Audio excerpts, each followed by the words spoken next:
Es un gran privilegio el podernos reunir en este último domingo del año 2020, reconociendo de antemano que estamos aquí solamente por la misericordia y buena voluntad del Señor. Y hoy vamos a adorarle, vamos a darle gracias y a reflexionar en su palabra, como siempre lo hacemos en el día del Señor. Hoy tenemos la lectura en San Lucas capítulo 2, versículos del 22 al 40, y la reflexión la he titulado Jesús es llevado al templo. Este relato es posterior al nacimiento de Jesús. Nos recuerda lo importante que es cumplir la voluntad de Dios, presentarnos delante de Él y ofrecer aquello que a Dios le corresponde. Para hacerlo correctamente, se necesita conocer su voluntad. Eso es lo primero. Luego, creer en nuestro corazón que lo correcto es ir delante de Él y ofrecerle nuestros dones, nuestras ofrendas. Y estar dispuestos a hacerlo. Sea una oración, una alabanza, un talento, un servicio, lo que sea que vamos a ofrecerle, debemos previamente dar esos 3 pasos importantes para llegar delante de Él y ofrecerle nuestra adoración, nuestra alabanza, pero con entendimiento. Y llegar ante Dios humildes, porque todo es de Él. No podemos ofrecerle nada de nosotros mismos. De lo que Él nos da, de lo que recibimos de su mano, nosotros le ofrecemos. Este texto está dividido en 2 partes. La primera parte habla de cómo Jesús fue llevado al templo por sus padres.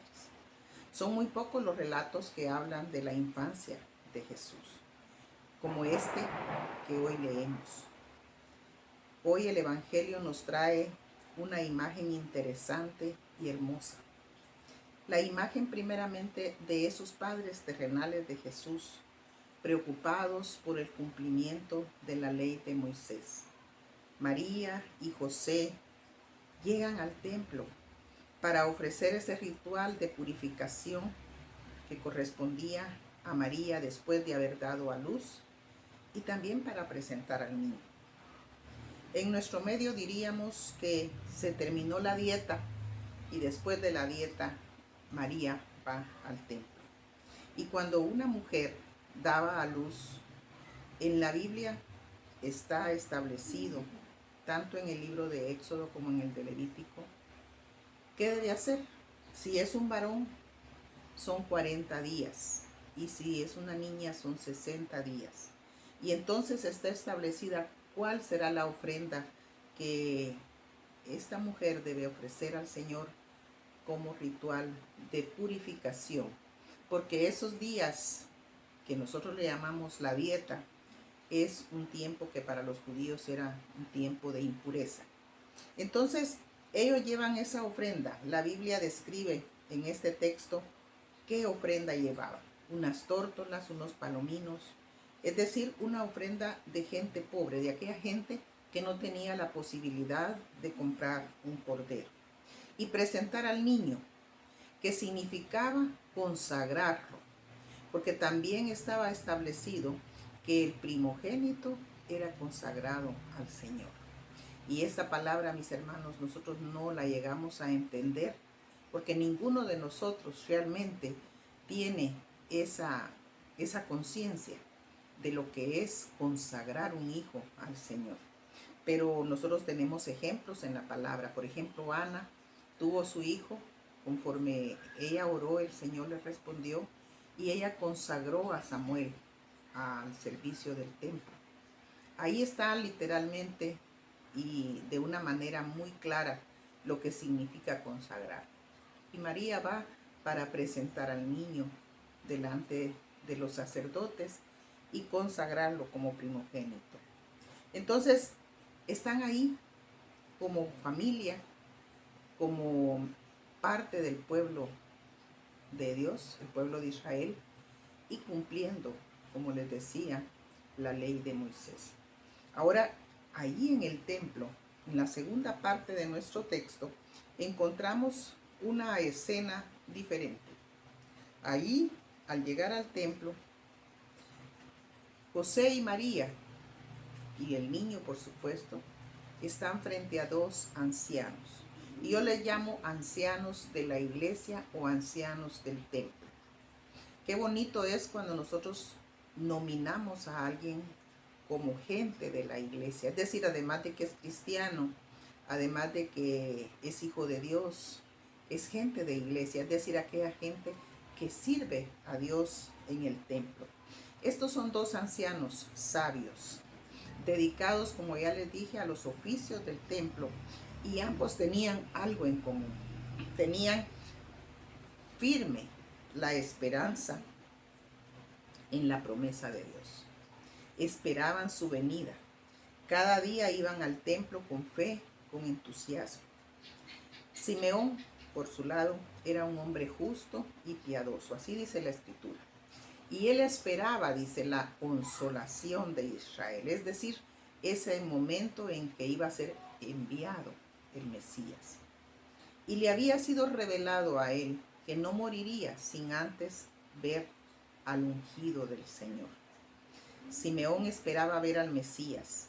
Por eso, cuando tiene al niño en sus brazos para presentarlo, para consagrarlo, él percibe que ese niño no es otro niño más del pueblo.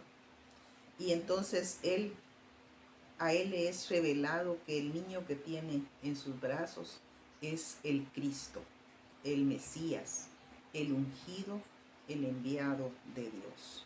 Por eso él, al final del texto, en los versículos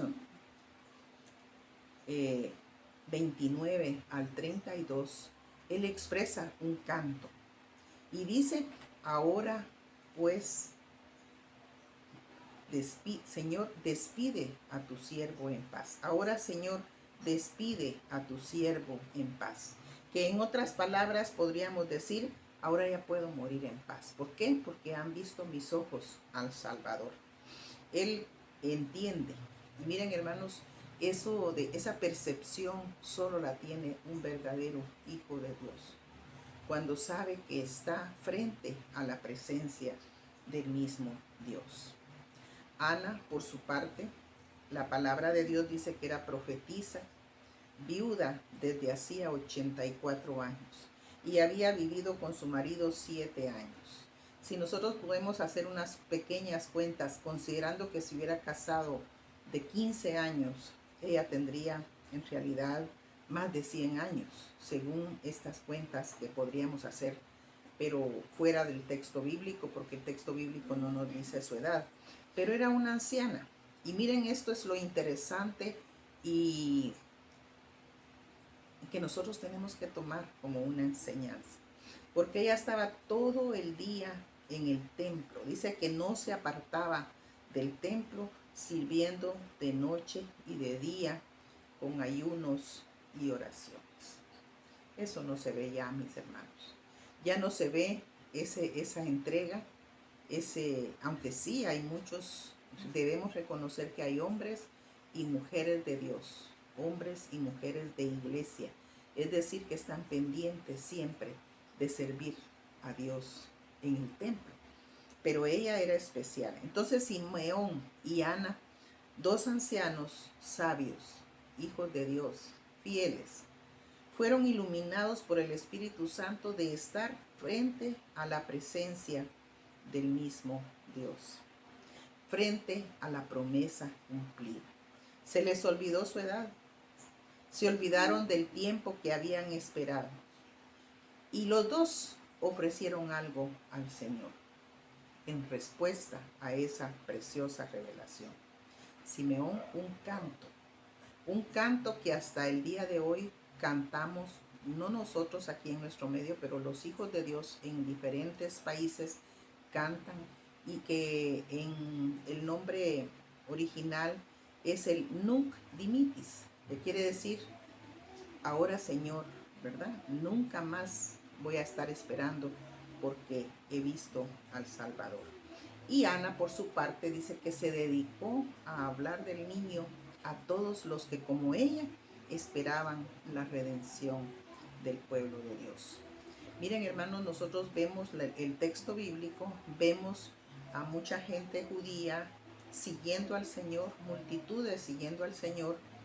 Vemos también a líderes religiosos judíos que están siguiéndole, pero poniéndole obstáculos al ministerio del Señor y confrontándolo. Pero dentro del pueblo estaba viva esa esperanza. Eso es algo importante que nos revela este pasaje, que el pueblo tenía esa esperanza viva en la promesa. Y es lo que nosotros como cristianos no debemos hacer. Tenemos que estar siempre seguros de esas promesas. Pero ¿cómo lo logramos? En esa cercanía con el Señor. Esa cercanía que estos dos ancianos tenían y que les daba la certeza de que había cumplimiento seguro de lo que el Señor les había prometido.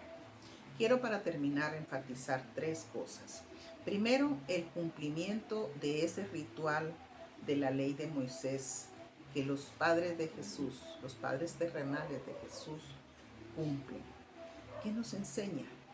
Nosotros, mis hermanos, no estamos bajo la ley de Moisés, decimos, esa es la forma de hablar, pero también nos es necesario cumplir con la voluntad de Dios escrita en la palabra que tenemos a la mano, la palabra de Dios.